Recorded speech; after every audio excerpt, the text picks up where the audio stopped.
Good morning दोस्तों। आज हम बात करने जा रहे हैं डी के उच्चारण जो है कब डा होता है कब जा होता है। तो ये जो है हमारे वर्ड्स में उच्चारण में बहुत ही ज़्यादा इम्पोर्टेंट होता है और हमको बहुत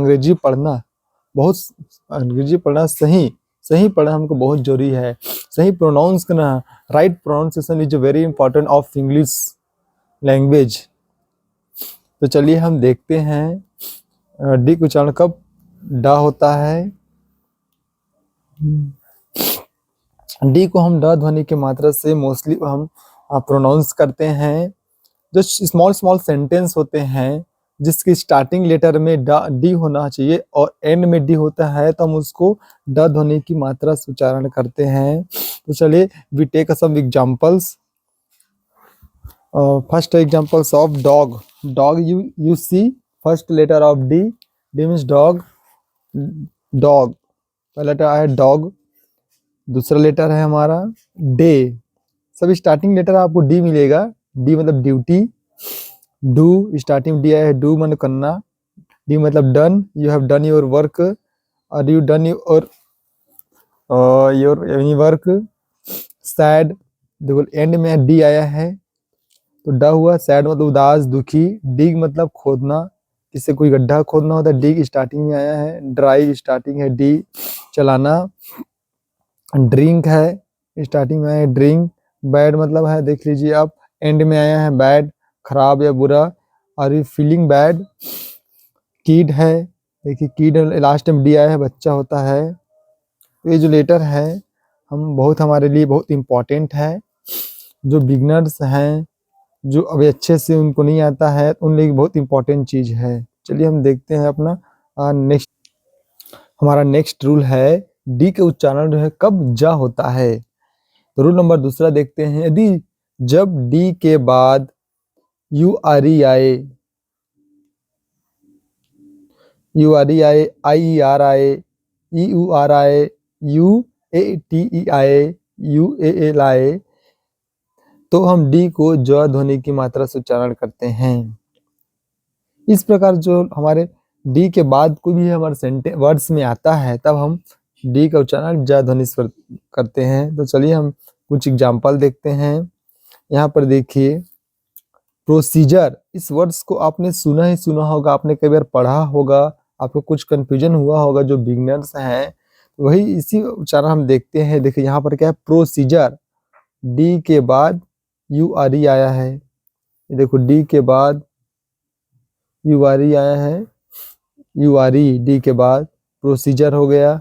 परजर, डी के बाद क्या आया है हमारा, यू आर ई आया है। परजर, परड्योरे नहीं बोलेंगे के लोग होते हैं ना, ये आपको अक्सर याद रखना है। हमारे सेंटेंस में किसी भी वर्ड्स में शब्द के लास्ट में ई आता है, उसका उच्चारण नहीं होता है, वो साइलेंट होता है। क्योंकि आपको कुछ कंफ्यूजन उसमें क्लियर कर देता हूँ। ये क्या होता है, ओनली परजर है। देखो डी के बाद यू आर ई आया है तो पहला वर्ड खत्म हो जाता है। दूसरा देखते हैं हम सोल्जर। ये आपको अक्सर कंफ्यूजन होता है, होगा कभी बिगनर्स को, मुझे भी कभी होता था। ये सोल्जर है, ये सोल्डर नहीं बोलते हैं। हो सकता है कभी कभी आदमी जो बिगनर्स होते बोल देते हैं, लेकिन ये सोल्जर है। ये देखो डी के बाद क्या है, डी के बाद आई ई आर आया है, सोल्जर, आई ई आर। ग्रेंजर, ये ग्रेंजर है। देखो ग्रेंजर मतलब क्या होता है, शान, शौर्य, वैभव। ग्रेंजर, डी के बाद ई यू आर आया है, डी के बाद यू आर आया है, E U R, grandeur. Graduate, अक्सर हम बोलते हैं are you graduate, yes yes I graduate, I have completed my graduation. Graduate, इस पर सेंटेंस देखो डी के बाद क्या है, यू ए टी आया है। डी के बाद बोलते हैं ना U A T E, graduate. Under graduate, D के बाद भी यू ए टी आया है, ग्रेजुएट। इंडिविजुअल, देखो इंडिविजुअल में क्या है हमारा, डी के बाद यू ए एल आया है, U A L, individual. U A last D के बाद आना चाहिए, ये लास्ट में है हमारा। ग्रेजुअल, डी के बाद U L I. Gradual means होता है क्रमिक, मतलब डे बाय डे, धीरे धीरे किसी चीज बोलते हैं ना। I gradually, day by day I am learning English and I grow my English. Many thing you day by day, you gradually, this type of sentence. तो दूसरा जो है आप समझ गए होंगे कि डी उच्चारण कब हम ज करते हैं। तो ये बहुत अच्छी चीज है, हमको अब समझने में आप आसानी होगा जब हम रिवाइज करेंगे और सेंटेंस को जब वर्ड्स में पढ़ेंगे तो हम धीरे धीरे आसानी से सीख जाएंगे। चलिए हम देखते हैं, हमारा नेक्स्ट रूल देखते हैं। तो 2 रूल हमारा खत्म हो गया। देखते हैं डी का जो उच्चारण है कब साइलेंट होता है, मतलब उच्चारण नहीं होता है, डी वहां पे शांत रहता है, उसका कोई मात्रा नहीं पढ़ते हैं हम। तो चलिए देखते हैं रूल नंबर 3। जब किसी शब्द में डी के बाद जी होता है, शब्द में डी के बाद जी होता है तो डी साइलेंट रहता है। चलिए इसको कुछ सम एग्जांपल्स लेते हैं। देखो वेज, डी के बाद जी आया है, डी उच्चारण नहीं हो रहा है, डायरेक्ट हो रहा है वेज। देखिए यहाँ बज, डी उच्चारण नहीं होता है, डी के बाद जी आया है, बज। एज, डी के बाद का है जी आया है, एज।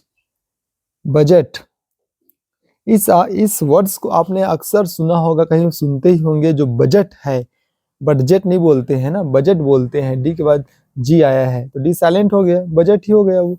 लेजर, इस वर्ड्स को आप कभी सुने होंगे लेकिन आपको भी बहुत कंफ्यूजन हुआ होगा। देखो क्या डी के बाद जी आया है, लेजर।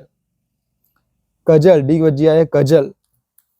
जब हम सेंटेंस को पढ़ते हैं हमको कुछ कंफ्यूजन होते हैं तो हम हमारे पास ऑल्सो अवेलेबल है, क्रोम है, प्रोनाउंसिएशन वाला मेनी एप्स है, उसमें समझ आ जाएगा।